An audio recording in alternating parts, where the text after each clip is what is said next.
ஏங்க உங்க பாஸ்ட் லைஃப்ல ஏதோ பிரச்சனை இருக்குன்னு நினைக்கிறேன்.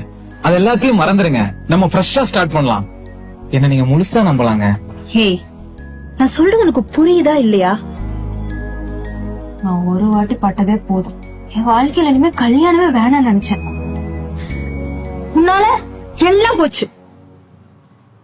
டிவோர்ஸ் ஆன பொண்ணு தானே இவ என்ன சொல்றது நான் என்ன கேக்குறது நினைச்சிட்டல. இனிமே இவளை ஏன்டா கல்யாணம் பண்ணிட்டோன்னு நீ ஒவ்வொரு நாளும் நினைச்சு வருத்தப்பட போற பாரு. ஏங்க நீங்க இப்படி வெளிப்படையா பேசுறது எனக்கு ரொம்ப பிடிச்சிருக்குங்க. செருப்பு, உனக்குலாம் கொஞ்சம் கூட வெக்கம், மானம், சூடு, சொர்ணை எதுவுமே கிடையாதா? அப்போ நீங்க நான் தனியா தான் தூங்கணுமா? இன்னைக்கு மட்டும் இல்ல, என்னைக்குமே நீ தனியா தான் தூங்கணும். இங்க பாருங்க ரம்யா, நம்ம தப்புன்னு நினைச்சு போற பாதை சில சமயம் நமக்கு நல்ல பயணத்தை கொடுக்கலாம். அப்படியே போ. அப்படி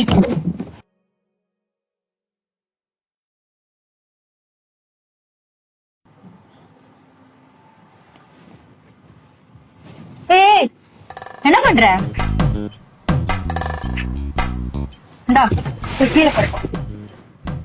என்ன இன்னொரு தலகாணி எதுக்கு கட்டி பிடிச்சு? வேணாம் வேணாம்.